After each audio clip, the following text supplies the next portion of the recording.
आरोग्य की सेवाएं देने मिले उसमें अड़ंगे डाल रहे हैं और वो भी अपने राजनीतिक स्वार्थ के कारण।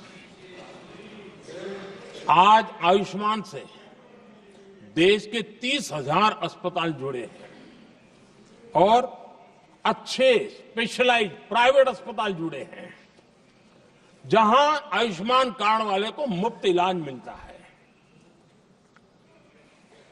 लेकिन कुछ राजनीतिक दलों ने अपने संकुचित मानस के कारण,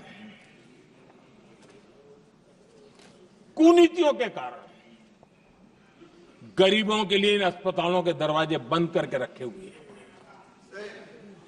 और इसका नुकसान कैंसर के मरीजों को उठाना पड़ा है। पिछले दिनों पब्लिक हेल्थ जर्नल लैंसेट की स्टडी आई है। उसका कहना है कि आयुष्मान योजना से समय पर कैंसर का इलाज शुरू हो रहा है। सरकार कैंसर की जांच कराने के संबंध में बहुत ही गंभीर है, क्योंकि जितना जल्दी जांच हो, जितना जल्दी ट्रीटमेंट शुरू हो, हम कैंसर पेशेंट को बचा सकते हैं। और लैंसेट ने आयुष्मान योजना को क्रेडिट देते हुए कहा है कि भारत में इस दिशा में बहुत बड़ा काम हुआ है। आदरणीय अध्यक्ष जी, इस बजट में भी हमने कैंसर की दवाइयों को सस्ते करने की दिशा में बहुत बड़ा महत्वपूर्ण कदम उठाया। इतना ही नहीं, एक महत्वपूर्ण जो निर्णय लिया है वो आने वाले दिनों में, और जब आज कैंसर डे है तो मैं जरूर कहना चाहूंगा, सभी माननीय सांसद इसका लाभ ले सकते हैं अपने इलाके के ऐसे मरीजों के लिए। और वो है मरीजों को, आप जानते हैं अस्पताल उतने नहीं होने के कारण भी काफी दिक्कत रहती है बाहर से आने वाले पेशेंट को। 200 डे केयर सेंटर बनाने का निर्णय इस बजट में किया गया। ये डे केयर सेंटर पेशेंट को भी, उसके परिवार को भी बहुत बड़ी राहत देने वाला काम करेगा। आदरणीय अध्यक्ष महोदय जी, राष्ट्रपति जी के भाषण की चर्चा के समय यहां विदेश नीति की भी चर्चा हुई और कुछ लोगों को लगता है जब तक फॉरेन पॉलिसी नहीं बोलते तब तक वो मैच्योर नहीं लगते, इसलिए उनको लगता है फॉरेन पॉलिसी तो बोलना चाहिए फिर भले ही देश का नुकसान हो जाए। मैं ऐसे लोगों को जरा कहना चाहता हूं, अगर उन्हें सच में फॉरेन पॉलिसी सब्जेक्ट में रुचि है और फॉरेन पॉलिसी को समझना है और आगे जाकर के कुछ करना भी है, ये मैं शशि जी के लिए नहीं कह रहा हूं तो मैं ऐसे लोगों को कहूंगा, एक किताब जरूर पढ़ें।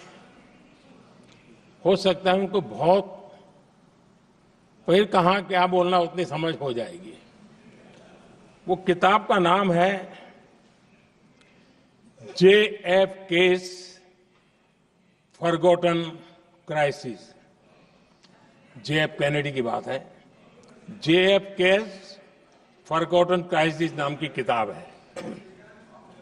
ये किताब एक प्रसिद्ध फॉरेन पॉलिसी स्कॉलर ने लिखी है और इसमें महत्वपूर्ण घटनाओं का जिक्र है।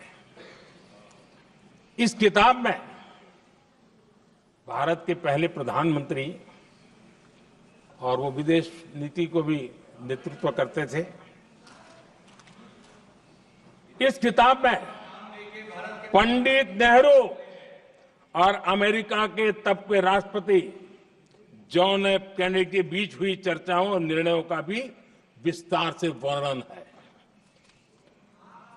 जब देश ढेर सारी चुनौतियों का सामना कर रहा था, तब विदेश नीति के नाम पर क्या खेल हो रहा था,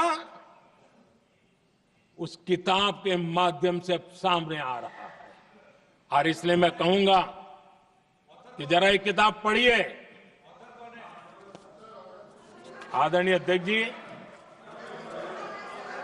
गोरा है, गोरा है, गोरा है, अब मत बोलो।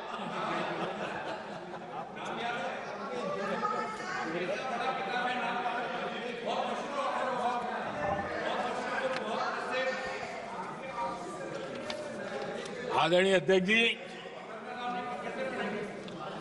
राष्ट्रपति जी के अभिभाषण के बाद एक महिला राष्ट्रपति जी, एक गरीब परिवार की बेटी, उनका सम्मान न कर सके, आपकी मर्जी, लेकिन क्या क्या कहकर उनको अपमानित किया जा रहा है।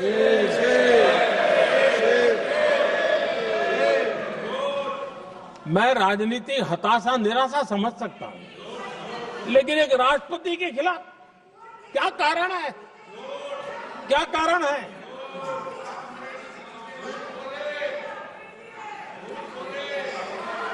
आदरणीय अध्यक्ष जी, आज भारत इस प्रकार की विकृत मानसिकता को छोड़ करके, उस सोच को छोड़ करके, विमेन लेड डेवलपमेंट के मंत्र को लेकर के आगे बढ़ रहा है। अगर आधी आबादी उसको अगर पूरा अवसर मिले तो भारत 2 गुनी रफ्तार से आगे बढ़ सकता है, और ये मेरा विश्वास है। 25 साल से इस क्षेत्र में काम करने के बाद मेरा विश्वास और दृढ़ हुआ है। आदरणीय अध्यक्ष जी,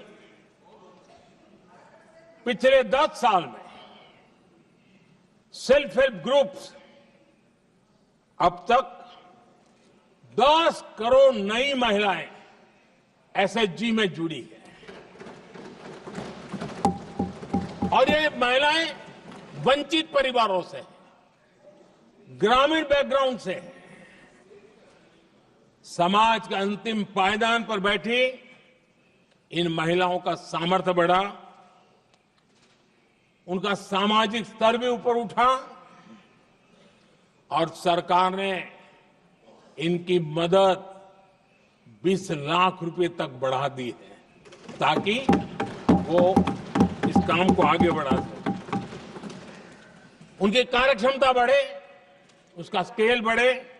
उस दिशा में हम प्रयास कर रहे हैं, और उसका आज ग्रामीण अर्थव्यवस्था पर बहुत ही सकारात्मक प्रभाव हो रहा है। आदरणीय अध्यक्ष जी, राष्ट्रपति जी ने अपने अभिभाषण में